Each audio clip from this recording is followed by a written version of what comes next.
Your home is important. That's why Geico helps make it easy to save on homeowners insurance. Because home is more than just a place. Home is where you have a cute little reading nook for those rainy days when you want to curl up with a good book, but you don't even read, so you just sit in there during thunderstorms and scroll through memes on your phone and laugh in the darkness. The Geico Insurance Agency could help protect the dark, meme-filled corner you call home. Call Geico and see how easy it is to switch and save on homeowners insurance.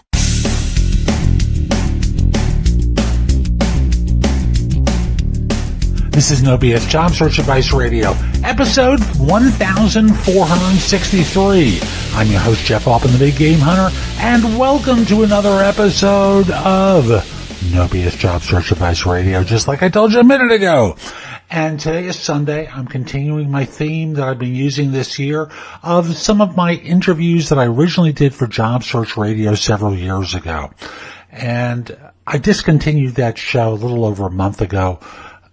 Too much work to do this one, that one, my YouTube videos, coaching, and all the other things that I do and write about. And this show is an interview with Mary Eileen Williams, who I'm not sure if she's still doing it, but she used to be the over 50 columnist for the Huffington Post. And Mary Eileen had a good interview for those of you who are over 50 looking for work, and I do hope you find it helpful. And if you like this interview, I hope you give this show a great review in Apple Podcasts, Stitcher, Spotify, wherever you listen to the show, just give it a good review. And I'll just simply say it's the weekend. If you have some time, use the link in the show notes for information about my classes on Skillshare. You can take the classes if you decide to join the site. By using that link, you'll get 2 months for free instead of just one. Now, let's get going. I've been a recruiter for a long time, and I remember when I first started in the field and I would look at resumes, after a while I started to ask myself, what happens to people when they turn 40? They all seem to disappear. And now I'm certainly not 40 anymore, and I take a look around and I see the common age of resumes is 50, 60, sometimes older than that. And it begs the question of what's changed. Does job search for someone who is older any different than it really is for someone younger? And I thought I would bring in an expert to talk with about this. So my guest is Mary Eileen Williams, who's the author of a great book about job hunting called, Land the Job You Love. She's also a blogger and podcaster for The Feisty Side of 50. That's what each one of those is called. And she is also a job search author for HuffPo 50. And I think she'll provide you with great information. So, Mary Eileen, welcome to Job Search Radio. Great to have you on board. Well, Jeff, I have to thank you so much for giving me this opportunity. It's my favorite topic to talk about, and I hope we can get some good information out there for people who are on the feisty side of 50. I'm sure we can, because I know we're both kind of feisty, Right.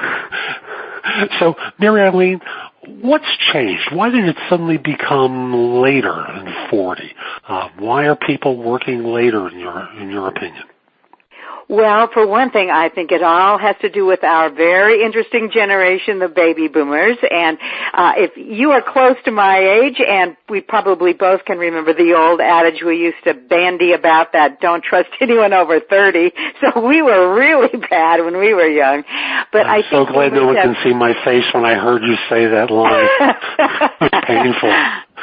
And I think, though, that we really, throughout our lifetimes, we have revolutionized all sorts of aspects of society. We're not giving up now.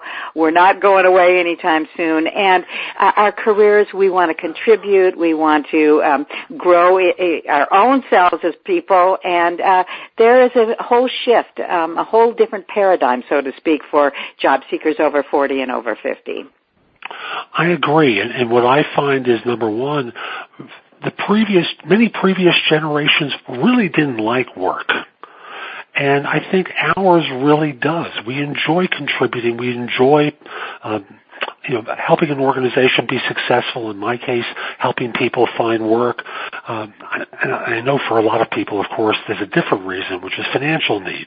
Unlike previous years when there were pension plans that might assist people with retirement, those have long since disappeared, and thus the need to work later exists for folks. Does that fit in from your thinking as well? Oh, absolutely. That's one thing. We boomers may have revolutionized aspects of societies, but we weren't particularly good savers in a lot of cases. And yeah, that income is definitely important to people. But the other thing too is we have so many more options open to us for aging. I remember my dad hated his job, but he did it for 30 years, and I think that's the case a lot of times with earlier generations. But we've got options. We have careers that we can choose that are not only remunerative, I mean, in other words, we get money for them, but we also can, provide ourselves with this internal satisfaction. We can live out our values, and again, that contribution, that helping others, those kinds of things. Cool. So let's go to the next part of this, which involves what sort of problems do those over 50 have? Because I know when I talk to younger job hunters, they perceive certain problems with age bias. The boomers don't really respect them. I know older workers tend to think that when they're interviewed by younger workers, ageism plays in effect, like, you can't work for anyone younger than you, can you? Is the implied question that is never directly addressed. Am I just blowing smoke here, or are some of these honest from the experience of the older worker? Oh, I think that you hit on something that's very real. Ageism, I believe, is out there, but I don't think it's as all-pervasive as we've been led to believe. However, if you are, say, an applicant 50-plus, and you are sitting across the desk from an interviewer who's in their 30s, you can bet that they are holding some of these stereotypes. And I think it behooves us to be proactive in some cases because, they're likely not going to say anything, but they may eliminate you from the position just because of your age. So I have some thoughts on that as well. So in terms of eliminating you because of your age, why do firms still hold that bias, in your opinion? And what can someone do to rectify it? Well, again, being a little bit proactive in the job interview, if you get a sense at all that that person who's interviewing you might be holding those thoughts, I figure you have nothing to lose, so you might as well bring them up. And a couple of things that I think are really critical. First off is the technical issue. I think that's the number one stereotype that younger employers might hold against us. And there's I'm going to leap in and say, the technical issue? Yes. What's the technical issue? Well, many of us, there is the fact that, they believe we have not kept up technologically, that our skills, that we don't have the chops for the job, so to speak. And I think we have to proactively state that in a couple of ways. Excuse me. First off, on your resume, I suggest that applicants of maturity, I like to call us, or seasoned applicants, put a special section underneath the formal education part of our resume. And I would call that ongoing professional development. And then any kind of technical training you've had, and there are low-fee and free websites on the web we can discuss if you'd like, but anything like that, you don't need to have a huge list, but I would list certain things. So ongoing professional development, when a reviewer reads that, they can take from that you do care to keep your skills current. And then, as I mentioned earlier, I think I'd proactively bring up something, in whatever words suit you best, to say something like, I pride myself on keeping current with my technical skills. Coworkers turn to me to help them in certain aspects technically, things like that, so that the interviewer can get that sense that, that is not a problem for you. Especially is that something you do in the resume, the cover letter, on the interview? How do you get that, I pride myself in keeping myself technologically current? statement? Well, on the resume, as I said, I think that ongoing professional development section is really something that can give a resume of a mature job seeker a boost, because that will differentiate you from the competition who might not have something like that. And then I would certainly bring it up in the interview. I don't know on a cover letter, it couldn't hurt, but depending on what you're going for. But as I said, especially if you get that sense that they might be negating your skills merely because of your age, that would be something you'd want to consider, again, addressing proactively rather than not mentioning anything. So what are some of the tip-offs that an employer or an interviewer might give that they're, I'm going to just be blunt about it, minimizing the older worker and not taking them seriously? Well, I'm sorry, I wasn't clear. In the interview in particular. Right. In the interview, some of the tips, I think you can tell if that rapport isn't, you're not building the rapport that you'd like, if they're not asking you questions of real substance, if you are presenting your skills in a way and underscoring your skills with examples and things like that, and they don't seem to be making an impact. I think it's probably more of a gut feeling you could get, or if they are not asking you the kinds of questions that you want, sometimes you have to be a little bit more proactive in bringing up those talking points that you wish to speak about as well. And I want to come back to this topic in just a moment, but first I want to give everyone my Job Search Insider tip for this show, which is to talk about how to really create a keyword-laden resume, so that this way firms, when they're looking at your resume or they're searching for your resume on a job board, on LinkedIn, or just in their applicant tracking system, are going to identify you as someone who they'll want to talk with. And the easiest way to do it is look at job descriptions for what you do. Take a look at 10, maybe 15 job descriptions that fit the kind of work that you do. And instead of just simply going, I can do that job, start looking for the common patterns that exist within jobs and start using the same language that these job descriptions have. If you're in IT and they're talking about a particular application, again, use that particular phrasing that's used. And you'll start to notice patterns of comment that will that you can bring into the resume, that you can incorporate into the cover letter, that will allow you to stand out much more than the average job hunter who's just doing things hit or miss.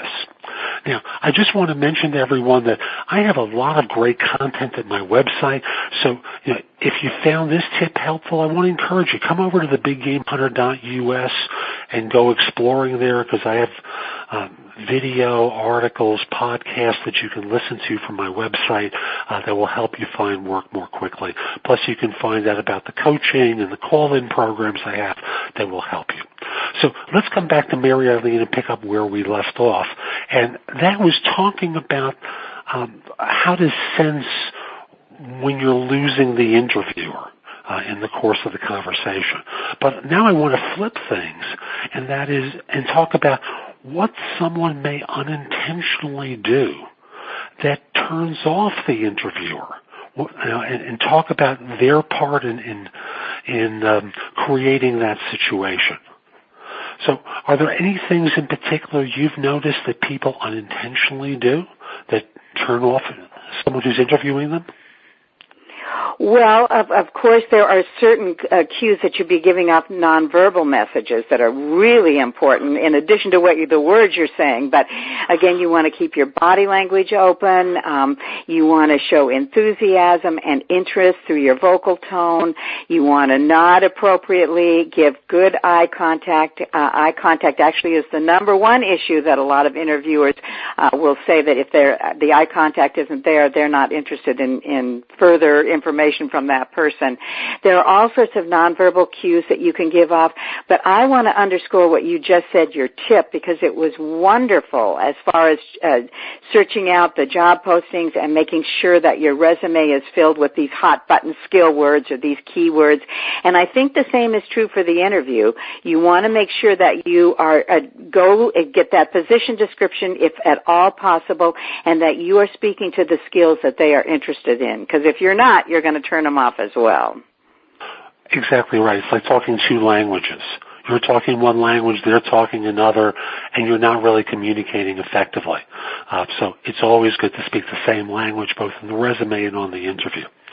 So I think one of the things that starts to happen to, I think, any job hunter, but I think it's particularly damaging to the what I call veteran employee, is as they run into a longer job search than they wanted, they start to feel defeated and down. And thus, when they start to interview, and they are greeted by the 28 to 34-year-old hiring manager, their heart sinks. They start to feel as though they're going to be rejected right away. Now, I know you're a person who believes in positive thinking and keeping a good attitude. And I think it's important for the job hunter to do that as well. So what are some of the advantages that a seasoned job applicant has that might help them restore their faith in themselves and deliver the goods on the interview?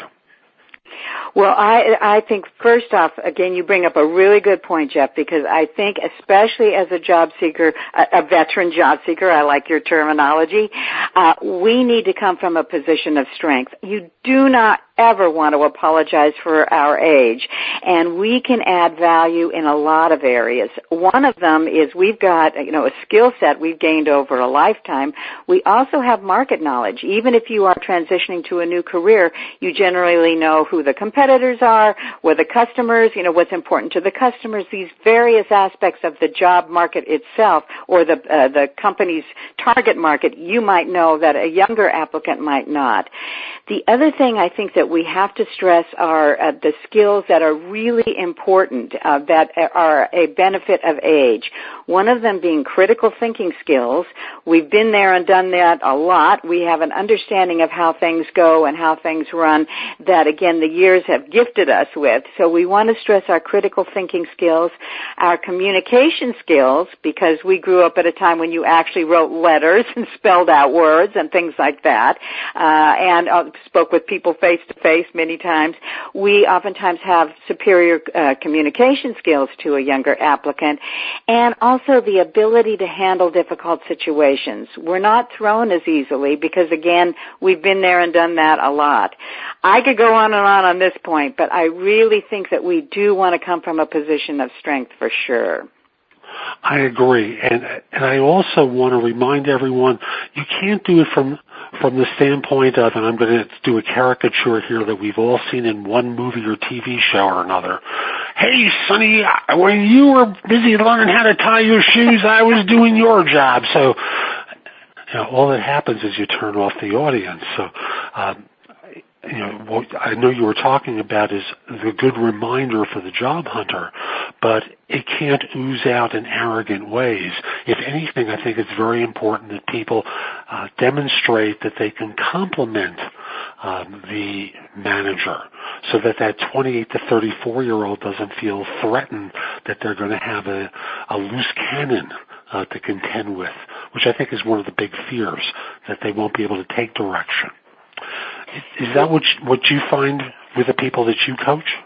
Well, Jeff, first off, you bring up a wonderful point because I think a lot of times younger hiring managers are probably feeling threatened. They, especially, again, if people stress their skills, et cetera.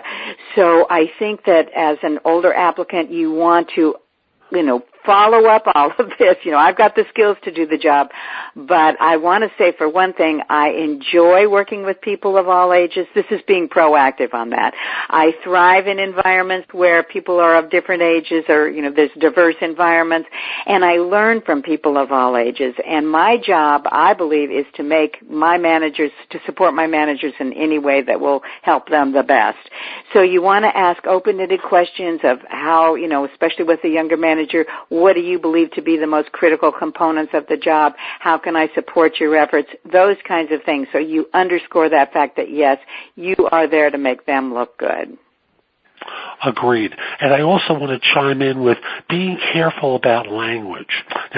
A quick episode from when I did recruiting for this one banking client some years ago. I had someone interview for a senior vice president's position, and in the course of answering questions, he talked about the guys and gals that reported to him, and the ears perked up of the person interviewing him at the term gals as being sexist. Now, in this day and age, we have a major shift going on in our country, and to make the assumption that the person sitting opposite you is married to an individual of another sex, it can be a mistake. So I just want to remind everyone about using language like wives and husbands, no matter who's sitting in front of you, because that guy could be married to another guy. That woman could be married to another woman these days.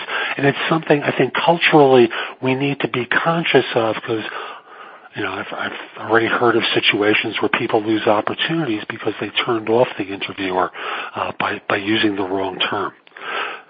But I digress a little bit about language there. Let me come back to talking about some of the good tips that you have for that over 50 job hunter. What sort of tools should they use? How do they wind up getting in front of key people in order to get more interviews and eventually hired? Well, as with any job seeker, networking is the most likely way you're going to find a position. Personal referral, studies show, and it really hasn't varied that much over the years, that about 3/4 or 75% of jobs are gotten through personal referrals. However, that number increases quite a bit, or that percentage increases the older you are, because a lot of times, unless you try to hide your age, you're not going to be able to compete on your resume alone as effectively. So you want to make sure that you're conducting a proactive job search. I know I've used that term a lot, but it's really important, especially for mature job seekers. And I would target, start out maybe with just a few, 5 to 10 or something, companies where you would like to work. Turn to your immediate network and see if you can identify, I wouldn't list all 5 to 10 in an email or something, but, list 3 or 4 to various people and say, I'm targeting these companies in particular. Would you know someone who might work there? And then what you want to do is, and may I use your name?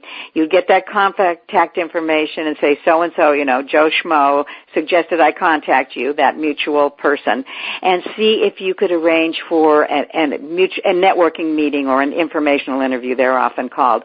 But a brief face-to-face meeting where you will, again, have questions pre-prepared, you'll look the part of a viable candidate, you'll show your enthusiasm, you'll ask questions that show that you are a knowledgeable insider. That's what you want to project.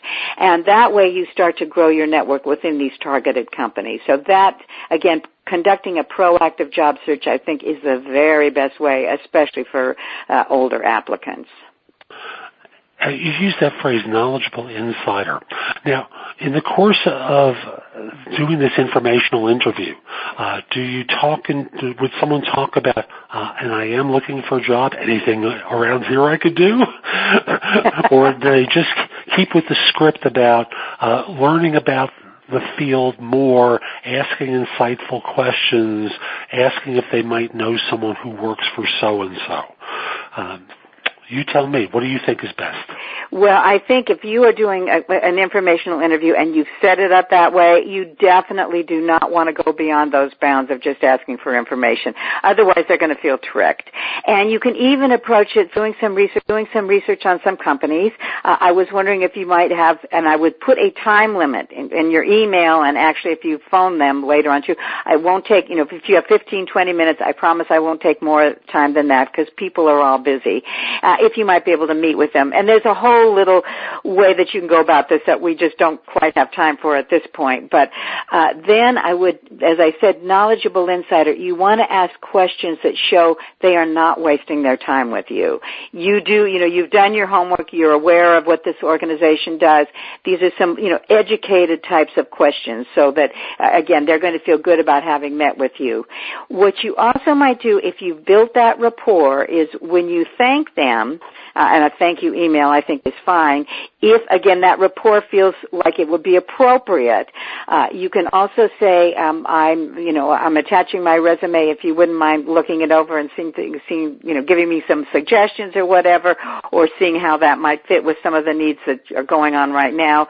Those are some things you can do, but you definitely want to make sure that you are asking for information only. Now, if they come up to you during the interview or during the informational interview and say, well, gee, we've got several positions open that I think you'd be great for, of course, you're going to respond. Really?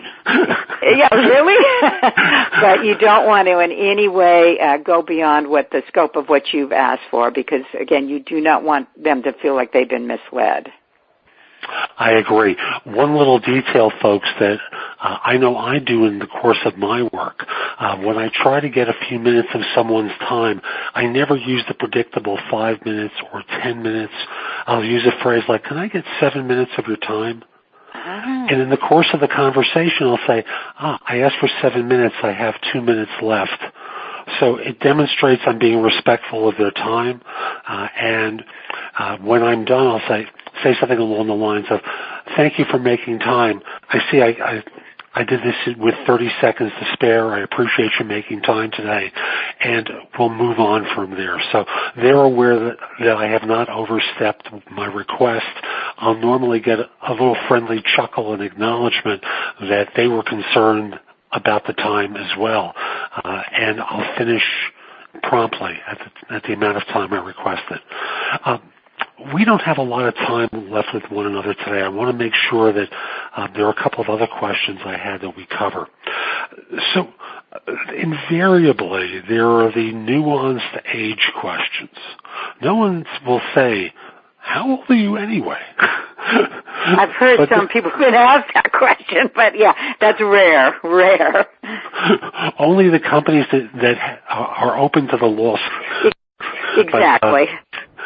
But what are some of the nuanced questions that you've heard that people are asked that really are a question related to age? Well, where do you see yourself in 5 years or 10 years? And that's a fairly typical interview question, or overqualified for this position. I think both of those are probably the two most age-related questions that are most frequently asked. And my suggestion is always think politician. They answer the question, but they don't answer, say, specifically. So both of those, especially the where do you see yourself in 5 or 10 years, that would be one of those. I'm sure I like what I do. I think I'm good at it, but one can always grow one's skill set. I'm sure you'll afford me many opportunities in a position such as this to increase my skill level. That's a grow with the position, grow with the company kind of thing. So just think politician when you answer some of those.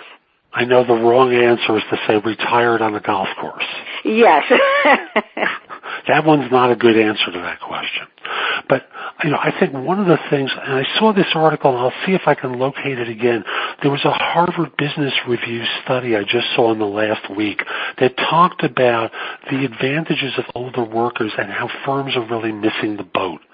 That statistically they change jobs less often than the younger worker as long as they're given some modest degree of autonomy in the job and they aren't micromanaged. As long as they feel appreciated, they'll deliver the goods far better than the younger worker. And there are ways that message can be delivered in the answer. And like I said, I'll see if I can locate the article again and put it in the show notes for everyone, so that in this way you're able to communicate your desire to stay with an organization, support them being successful, helping the firm be successful, and it's not like you're looking to take over anyone's job. You've had that job before. You don't need the headaches or the stress from it, and would like to help someone else be successful. I think it's a nice way to end things with that kind of remark. So, how can someone who's on an interview leave a great final impression? What sort of things might they say or do at the end of the conversation that's going to make them memorable? Well, I think, of course, you want that interview to go as well as possible throughout, and you want to make sure that you are responding to the questions and substantiating your claims about yourself with examples and quantifying those examples of results whenever possible. So that's the key part. But the other thing is, employers want employees who can handle the job. They have to have the skills to do the job. But equally as important, and maybe in some cases more important, they want someone who's pleasant to be around, someone who wants that job, who will represent the organization well, who looks professionally, who acts professionally.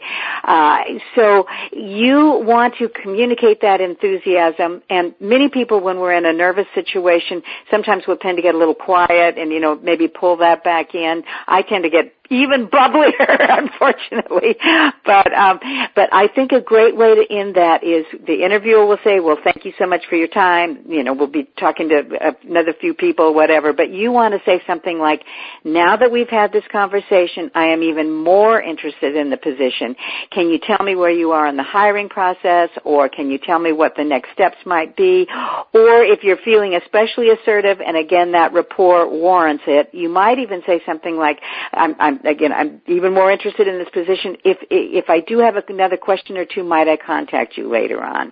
But any of those where you want to really let that interviewer know, not only do you feel you can handle that job, but you would really like to work for that organization, I think is a good way to end that interview.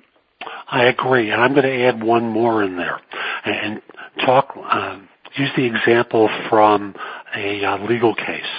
Invariably, there's a summary that one lawyer or the other is going to provide to a jury. We've all seen this movie or TV show where the lawyer stands up in front of the jury box, the judge is listening intently, and they do this summation. Well, to some degree, I also think it's useful to do a very, very brief summation that says something along the lines of, I really appreciate you making time today to see me. What I heard you talk about was that you were looking for someone with, and you talk about a couple of the skills and attributes that were mentioned in the course of the conversation. In the course of answering questions, I just want to make sure that my experience with such and such came across to you, because I really have this kind of experience, and it could be very effective in supporting your objectives here. And then you go through that conclusion. If any questions come to mind, would you mind if I gave you a call? And of course they'll say, oh, no, fine. Or you say, if you're not feeling aggressive, you might talk about send them an email with a question. However it is, that's a third way that someone can end it, depending upon how assertive they are. So that's today's show. I hope you found it helpful, and if you did, here are a few more ways to get more from me. First of all, visit my website, which is thebiggamehunter.us. I have more than 6,000 blog posts there that you can watch, listen to, or read that will help you find your next job. If you want the best of my advice, join JobSearchCoachingHQ.com, where I've curated information with a focus on interviewing. If you decide to take the lifetime membership at the site, it's $299 currently, but that's the price of a coaching session or an hour of coaching from me, and I'll be giving that to you if you join with a lifetime membership. Have a few questions? Contact me through the Magnify app for iOS or PrestoExperts.com, where you can call me. Schedule a specific time with me through chat on Magnify or by connecting with me on LinkedIn at linkedin.com/IN/The Big Game Hunter. Once we're connected on LinkedIn, you can message me about coaching you, scheduling a time for Magnify or Presto Experts, speak with me about a resume or LinkedIn profile critique, help you with a salary negotiation or my trusted advisor services, and much, much more. Like you, I don't work for free. I do charge for what I do. You can take my classes on Skillshare and become a premium member using the link in the show notes and receive 2 months for free instead of just the one that the site offers.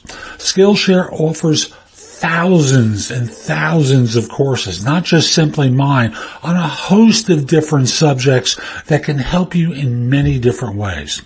Lastly, join my group on Facebook called Career Angles.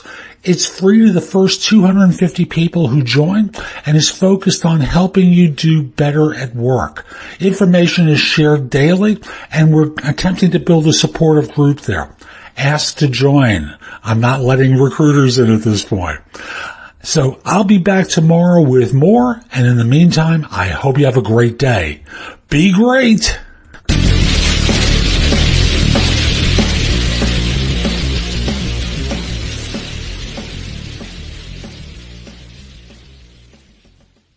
Have you heard? Metro now includes Amazon Prime and select plans. Yes, enjoy the best of shopping and entertainment, movies, TV shows, music, fast free shipping, and much more. Plus now, get a free LG Stylo 4 when you switch. Discover the smarter way to wireless. Metro by T-Mobile. That's genius. Plus sales tax and activation fee. $50 plus rate plan required. Not valid for numbers currently on T-Mobile network or active on Metro in past 90 days. Offer subject to change. Offer valid for new Amazon Prime members. When offer per account. Amazon Prime has a $12.99 a month value. Restrictions apply. See store for details and terms and conditions.